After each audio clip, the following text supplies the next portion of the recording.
O cineasta James Cameron, responsável por Titanic, criticou a aparente falta de segurança do submarino que afundou essa semana. O equipamento levava turistas para ver os destroços do naufrágio que aconteceu em 1912. O nosso editor de internacional, Marcelo Favalli, está aqui ao vivo para nos contar todos os detalhes desse desdobramento. Favalli, boa noite. Boa noite, Lívia. Saudação especial a quem nos ouve pelas ondas do rádio, nos assiste aí pelas telas as quais nós transmitimos. Um dia depois da confirmação das 5 mortes, ficamos à espera aí dos detalhes da tragédia e agora os desdobramentos que levam outros personagens. O James Cameron foi colocar aí a mão nesse vespeiro porque ele tem um certo conhecimento. Além de ter sido responsável pelo grande sucesso cinematográfico do filme Titanic, ele fez documentários a respeito do naufrágio e visitou aquela zona do desastre. Ele viu propriamente os destroços 33 vezes. Ele desceu ali no local com outro equipamento, um outro submarino, apoiado por outra empresa, e ele deu declarações à imprensa internacional dizendo o seguinte: eu estou impressionado pela semelhança com os dois desastres, este que nós acompanhamos essa semana e aquele que tem mais de um século, o desastre do Titanic, cujo capitão foi alertado várias vezes sobre um gelo que estaria à frente dele e mesmo assim acelerou o navio, o Titanic, em alta velocidade em direção a um campo de icebergs, mesmo numa noite sem lua. Isso aí no conceito da marinha significa que é pouca visibilidade naquela época não havia então a navegação por equipamentos e levando à morte muitas pessoas. O James Cameron então faz uma crítica ao que ele chama de negligência, ao que ele chama aí de uma falta de segurança deliberada da empresa que levava turistas que não tinha, segundo a avaliação do James Cameron, um equipamento adequado para fazer esse tipo de viagem extrema. A resposta veio em questão de minutos, mas quem se manifestou foi Guilherme Scholnen. Ele foi sócio da empresa agora que está envolvida na investigação.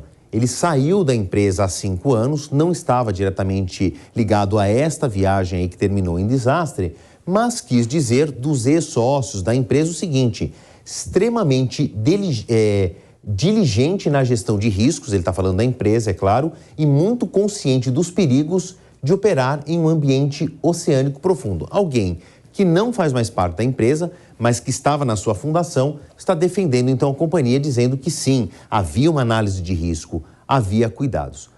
O melhor ou o pior, dependendo do seu ponto de orientação, eu deixei para o final, que é isso aqui, né? A internet continua sendo um campo minado, ou vamos fazer um paralelo, um campo de icebergs.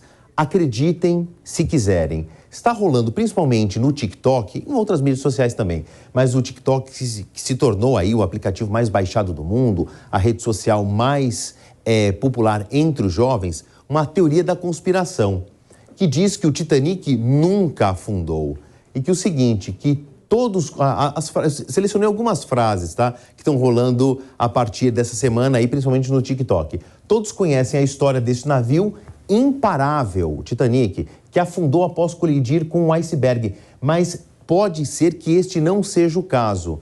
Um internauta duvidando que isso tenha acontecido, né? Outros dizendo que ele, na verdade, nunca afundou. A base dessa teoria é a seguinte: que a empresa que construiu o Titanic lá no começo do século passado construiu outros navios semelhantes, chamados navios transatlânticos da classe Olympic. Aliás, tinha um outro navio, quase um irmão gêmeo do Titanic, chamado o Olympic. E nessa teoria da conspiração, quem afundou foi o Olympic e que, supostamente, o Titanic existe até hoje, está escondido, e que foi um naufrágio proposital de um outro navio que valia menos, mas o fato foi apresentado para a seguradora da época numa suposta fraude de seguro de magnatas que, inclusive, estariam a bordo.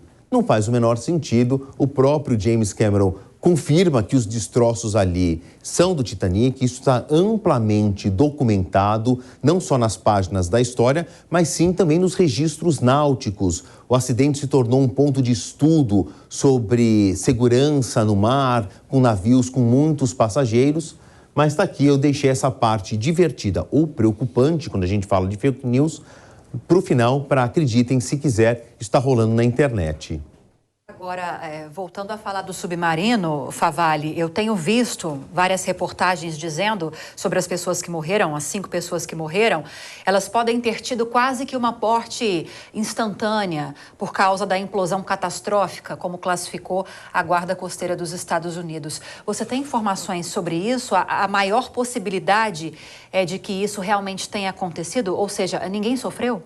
Pois é, Lívia, coincidentemente, hoje mais cedo eu conversei com um comandante da Marinha Brasileira, Francisco Noviello. Ele é da reserva hoje, mas ele é um submarinista, ou seja, alguém que, segundo ele mesmo me contou, passou 10 anos servindo a Marinha em submarinos. E aí ele dá uma explicação mais complicada, mas eu vou resumir o seguinte: toda vez que um submarino, seja um submergível mais simples ou uma classe mais sofisticada de um submarino de guerra, ele desce a grandes profundidades, quando ele volta, ele não é mais o mesmo. Há deformidades, porque a pressão da água é tamanha que isso gera um ponto ou vários pontos de estresse no casco, que é aço, titânio, ou os modelos mais modernos, como era o caso do Titã, por exemplo, mas que essas viagens, o estresse da carenagem é tão grande que ele sempre volta com algum tipo de deformidade, com algum tipo de defeito, e é necessário fazer um exame muito detalhado da estrutura, para aí depois ele ser avaliado se ele pode voltar para o mar. E um detalhe que o comandante também me explicou, e aí no caso da Marinha, por exemplo, né, não só na brasileira, mas isso se repete ao resto do mundo, ao redor do mundo, quando o submarino começa a apresentar pontos de desgaste, ele já não vai mais à profundidade anterior. Outro ponto, existe aí uma tolerância. Então, como ele me explicou, o Titã estava programado para descer 4 quilômetros de profundidade, ele deveria ter tido pelo menos uma carenagem no valor de 2:1, ou seja, ser projetado para descer 8 quilômetros de profundidade, ser usado até 4 quilômetros de profundidade, para ele ter aí 100% de uma margem de segurança. Afinal, estamos falando de uma viagem de altíssimo risco. Aparentemente, eu vou repetir as palavras aí do comandante Noviello, nada disso foi muito bem apresentado, pelo menos na pesquisa preliminar, na investigação preliminar. É claro que, na esperança do resgate desses destroços, a gente consiga entender o que aconteceu. Agora eu vou responder a tua pergunta. E segundo ele me explicou, quando essa estrutura chega a um ponto de esmagamento, isso é instantâneo. Talvez eles tenham sido prensados numa fração de 3 milésimos de segundo. Se é que existe alguma resposta positiva, algum conforto, algum consolo para nós que estamos assistindo isso distantemente, é que as vítimas praticamente não perceberam que foram esmagadas. Ok. Marcelo Favalli, obrigada pelas informações. Boa noite a você. Boa noite.